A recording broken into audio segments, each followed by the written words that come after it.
अस्सलाम वालेकुम व्यूअर्स। पाकिस्तान भर के तमाम नाजरीन और बैरून मुल्क मुकीम तमाम पाकिस्तानियों को प्रोग्राम पॉलिटिकल टॉक में खुशामदीद कहेंगे।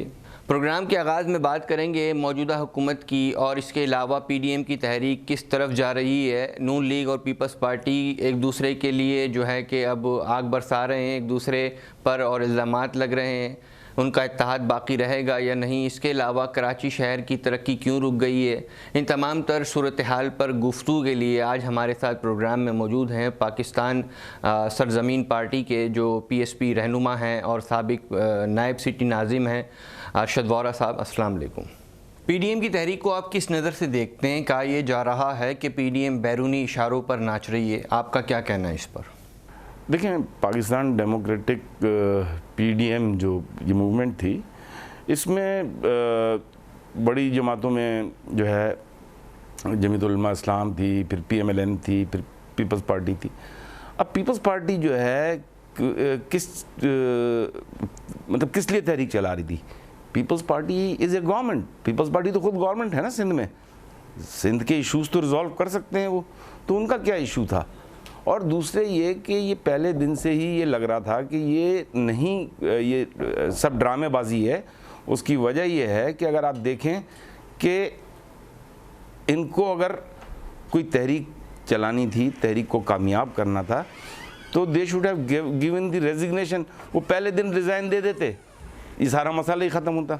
ये सारा प्रेशर टैक्टिक्स हैं, कोई अपने केसेस कम करवा रहा है, कोई अपने आप को ज़मानत पे रिहा करवा रहा है, और ये सारी प्रेशर टैक्टिक्स हैं। आवाम के लिए अगर इन्होंने करना होता तो फिर तो इन्होंने एक तरह से, मैं समझता हूँ कि हुकूमत को इन्होंने सपोर्ट ही किया है। इन अदर वर्ड्स, क्या पाकिस्तान डेमोक्रेटिक मूवमेंट की जानिब से PDM इत्तेहाद में आपको शमूलियत की दावत दी गई?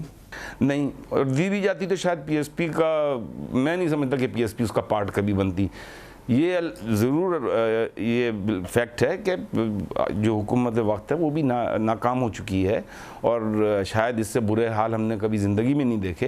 अपने तजारती मतलब इंडस्ट्रियलाइजेशन के हवाले से कह लें, कॉमर्स के हवाले से कह लें, तिजारत के हवाले से कह लें, बहुत डाउन गया है। ये जो फिगर्स देते रहते हैं कि जो है हमारी एक्सपोर्ट इतनी हो गई, तो आज के डॉलर के रेट के अगेंस्ट में उस एक्सपोर्ट को पिछले 20 साल पहले के अगर एक्सपोर्ट से कैलकुलेट करें तो शायद वो आधी भी नहीं होगी। तो ये सब एक फेक स्टोरीज़ हैं। कहा यह जा रहा है कि स्टेट बैंक ऑफ पाकिस्तान को IMF के हाथों गिरवी रख दिया गया है।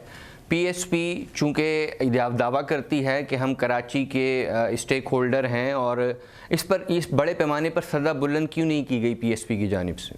नहीं, बिल्कुल इस पे PSP ने जो है अपना इस पे बयान जारी किया है। मुस्तफ़ा कमाल, चेयरमैन PSP मुस्तफ़ा कमाल ने अपना बयान जारी किया है। मैंने अपना ट्वीट भी किया है, मैंने भी अपना बयान रिकॉर्ड कराया है।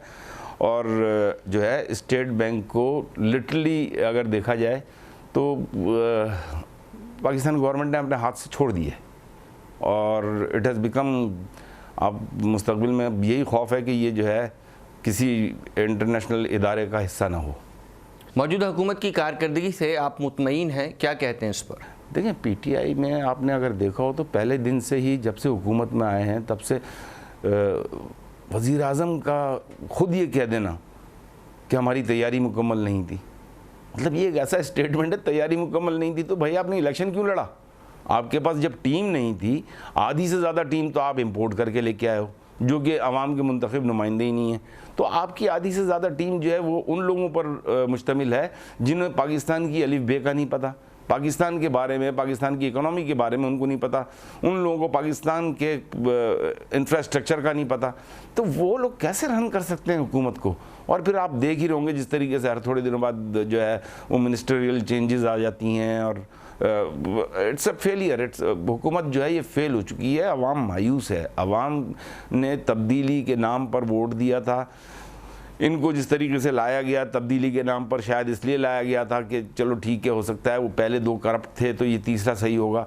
तो तीसरा जो है, तीसरे की तो टीम, आधी टीम पे तो मुकदमात चल रहे हैं। जो उनके मेन करता धरता थे उन पे तो आज मुकदमात चल रहे हैं बिलियंस के करप्शन के।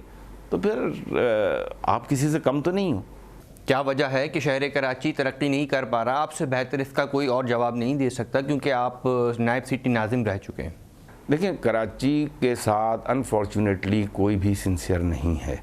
इस वक्त जितनी भी हुकूमतें आई, चाहे पाकिस्तान पीपल्स पार्टी ने 12 साल में 12,000 अरब रुपए लिए फेडरल गवर्नमेंट से, फेडरल गवर्नमेंट को आए हुए 3 साल हो गए, उन्होंने कहा था कि हम ये मंसूबे दे देंगे, वो मंसूबे दे देंगे, आज ये ग्रीन लाइन का मंसूबा उनसे शुरू नहीं हो सका।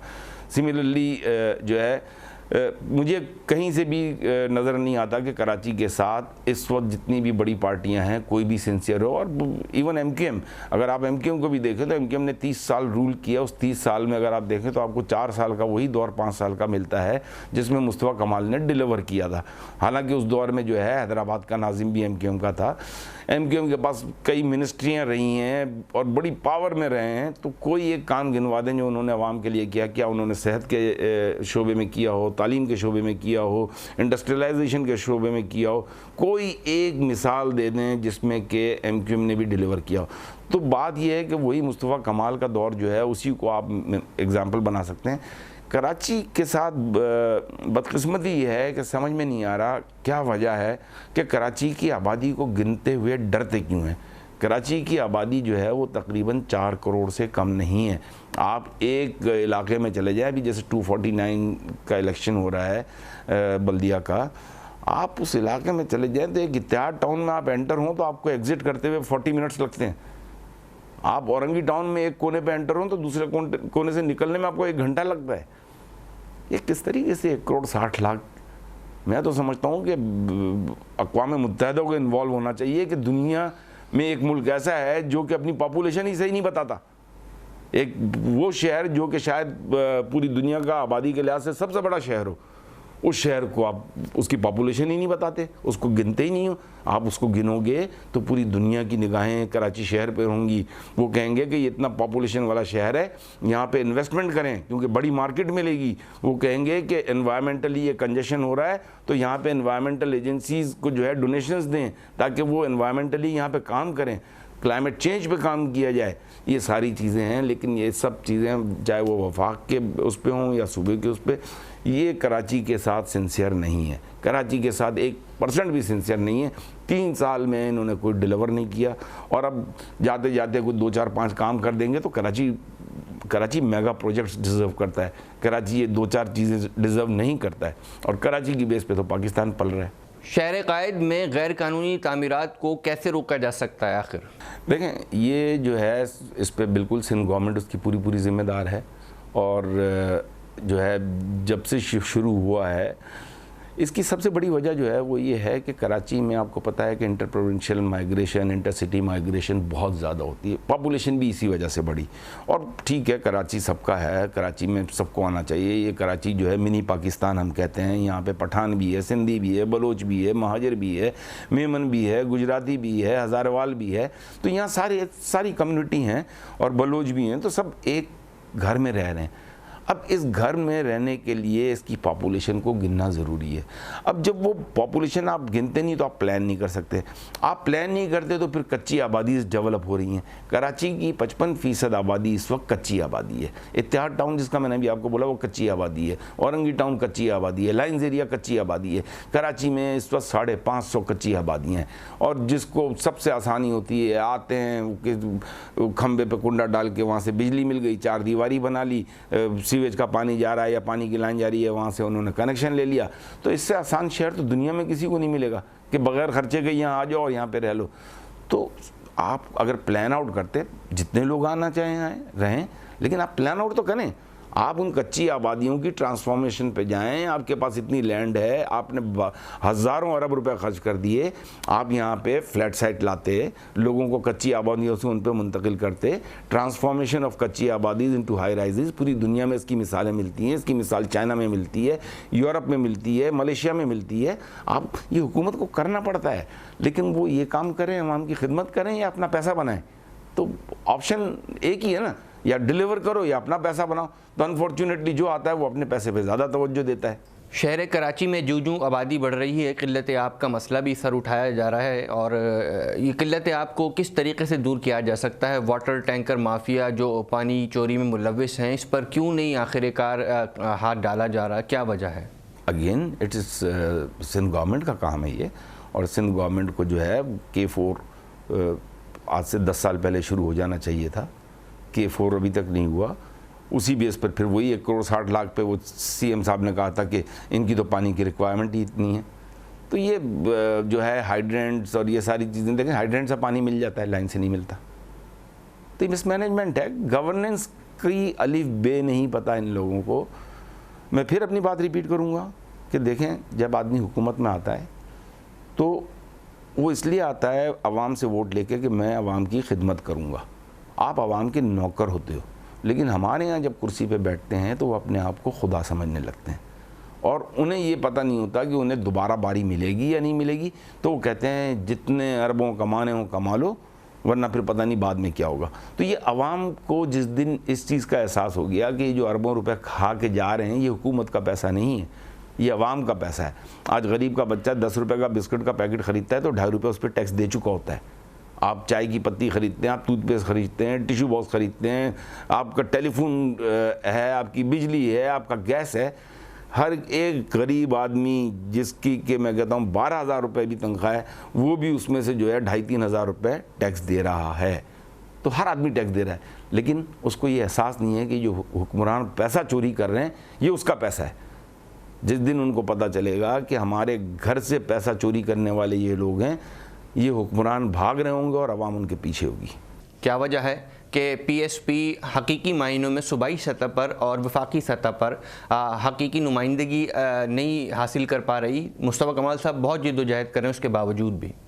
देखें, आपने 2018 के इलेक्शन में हमने पार्टिसिपेट किया और उसके रिज़ल्ट्स का सबको पता है। मैं मेरे ख्याल से आपको अपनी ही मिसाल दे देता हूँ कि 321 पोलिंग स्टेशंस थे।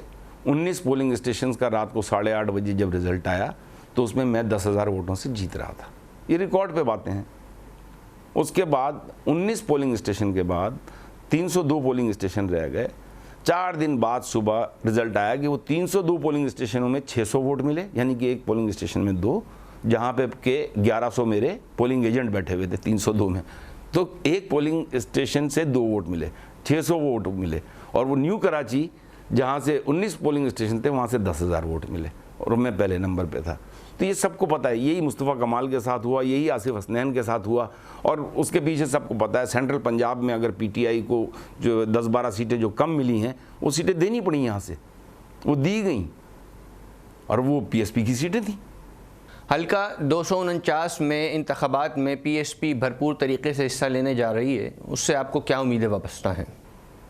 तो अब मुस्तफ़ा कमाल ने जो फ़ैसला किया है 249 में, मुस्तफ़ा कमाल को पता है कि वो इस शहर की गलियों से वाकिफ़ है। उसने इसी बल्दिया में 249 में जिसको कहते हैं कि डेडिकेटेड 60,000 गैलन का पानी की लाइन डाली थी, उसे उसकी गलियों का पता है। तो वो ख़ुद इसलिए मैदान में उतरा है कि उसने कहा है कि ठीक है, मुझे तो पता है सब गलियों का। दूसरे जो कैंडिडेट खड़े हुए हैं उनमें से आप किसी एक का नाम बता दें। मिफ्ता इस्माइल हमारे अच्छे दोस्त हैं, क्या उनको पता है किसी चीज़ का कि बल्दिया कॉलोनी की गलियां किधर से शुरू होकर कहाँ ख़त्म होती हैं? या चाहे वो पीपल्स पार्टी का उम्मीदवार हो, चाहे वो पीटीआई का उम्मीदवार हो, मतलब ये लोग तो हुकूमत करने के लिए इलेक्शन लड़ते हैं। ये इलेक्शन अवाम को सर्व करने के लिए नहीं लड़ते, इन्हें अपनी रिस्पॉन्सिबिलिटीज़ का एहसास नहीं है। तो ये मुस्तफ़ा कमाल अल्लाह ने चाहे इंशाअल्लाह ताला, क्योंकि अवाम जिस तरीके से, आपने भी शायद पता नहीं आपके इल्म में या नहीं है कि PMLN का जो मेन इलेक्शन ऑर्गेनाइज़र थे, चीफ ऑर्गेनाइज़र, उन्होंने PSP ज्वाइन कर ली। PTI का जो एक इलेक्शन ऑर्गेनाइज़र थे, उनका दफ्तर जो है वो PTI का दफ्तर था, उन्होंने वो PTI छोड़ के उस दफ्तर को कन्वर्ट कर दिया PSP के दफ्तर में। जिस हिसाब से जिस तरह मुस्तफ़ा कमाल ने प्यार मोहब्बत का पैगाम दिया, ये रियलिटी बताई लोगों को, ये हकीकत बताई कि देखें ये हमारा घर है, अब इस घर में सब मुसलमान रहते हैं, पहले मुसलमान हैं, उसके बाद कोई सिंधी है तो कोई पठान है, कोई पंजाबी है, ठीक है ना। तो हम सब पाकिस्तानी हैं। हमने 30 साल ज़ाया किए एक दूसरे को मारने के चक्कर में। अभी ये हमारी सबसे बड़ी पहली कामयाबी ये थी कि हमने सोराब बोर्ड पे जलसा किया, सिर्फ़ और सिर्फ पख्तून बरादरी का। अभी हम बलूचिस्तान में कोयटा में जलसा करके आ रहे हैं, वो हमारा कामयाब तरीन जलसा था। तो ये जो पैगाम मोहब्बत का दिया है इस शहर के लोगों को, उससे बड़ा फ़र्क पड़ रहा है। और लोगों ने ये भी देख लिया कि काम तो किसी ने भी नहीं किया। वहाँ से पहले फैसल वाड़ा लड़े थे, वो जितने 3 साल हो गए, 3 साल में 3 दफ़ा शायद वो वहाँ गए हों। तो आवाम को अब अच्छी तरह पता चल गया जिस तरीके से आवाम वहाँ उमड़ उमड़ कर आ रही है, पीएसपी को ज्वाइन कर रही है। मैं समझता हूँ कि इंशाअल्लाह ताला मुस्तफ़ा कमाल की बिल्कुल क्लीन स्वीप विक्ट्री है। कहा यह जा रहा है कि बानी एमक्यूएम के लिए माफ़ी के लिए राहमवार हो रही है, इसमें कितनी सदाकत है? आप मुत्तफ़िक हैं इस बात से? देखिए, मैं नहीं समझता कि ऐसा होगा, मतलब मुझे आई डोंट थिंक ऐसा है। ये सब र्यूमर्स होती हैं और फिर उसके बाद डाइल्यूट ऑफ हो जाती हैं, तो इट्स जस्ट ए र्यूमर। मौजूदा एमक्यूएम पाकिस्तान लंदन से क़तअ ताल्लुक़ के बाद आप क्या समझते हैं, माजरीन के लिए हकीकी किरदार अदा कर रही है या नहीं? देखें, वो तो रोज़ की बुनियाद पर बेचते चले जा रहे हैं। उनको नुमाइंदगी मिली थी। सबसे बड़ा मसला जब ये इसका आया है आपका मरदमशुमारी का, तो आपने मरदमशुमारी के मसले पे वहाँ पे इख्तलाफी नोट लेकर उठ के आ गए। अरे आप रिज़ाइन देने की बात करते ना, तो फिर आपकी ये मरदमशुमारी नहीं एक्सेप्ट होती, और वो मानते फिर उस मरदमशुमारी को कि भाई दोबारा करवानी है। तो वो तो मुझे उसमें किसी एक का नाम आप बता दें जिसने किसी भी स्टेज पे कहीं पे भी डिलीवर किया हो। देखें, एमक्यूएम के जितने मिनिस्टर्स थे, जितने आज भी हैं, मैं ये नहीं कहता कि आज से 20 साल पहले उनकी क्या पोजीशन थी, किस घर में रहते थे, आज कौन सी लैंड क्रूज़रें चला रहे हैं। जो यहाँ हैं वो ऑलरेडी बिलियनर्स हो चुके हैं, जो यहाँ से बाहर भाग गए हैं वो मल्टी बिलियनियर होके भागे हैं। तो आवाम को क्या डिलीवर किया? तो एमक्यूएम, वसीम अख्तर जिनको 5 साल मिले, चाहते तो बहुत कुछ डिलीवर कर सकते थे। 35 अरब रुपए एनुअल डेवलपमेंट प्रोग्राम के मिले, हज़ारों सड़कें बन सकती थी। तो जब चोरी की आदत पड़ जाए ना, मैंने कहा ना कि कुछ लोगों का इलेक्शन जो है वो मकसद होता है फाइनेंशियल रिकवरीज, फाइनेंशियल गेन्स। उनके दिमाग में इसके अलावा कुछ नहीं चल रहा होता कि मैंने आवाम के लिए पानी का काम करना है, आवाम के लिए तालीम का काम करना है, आवाम के लिए मैंने जो है सेहत का काम करना है। प्रोग्राम अपने ख़िताम को पहुँचता है। अपने मेज़बान वक़ार हुसैन को दीजिए इजाज़त। अल्लाह ने के बान।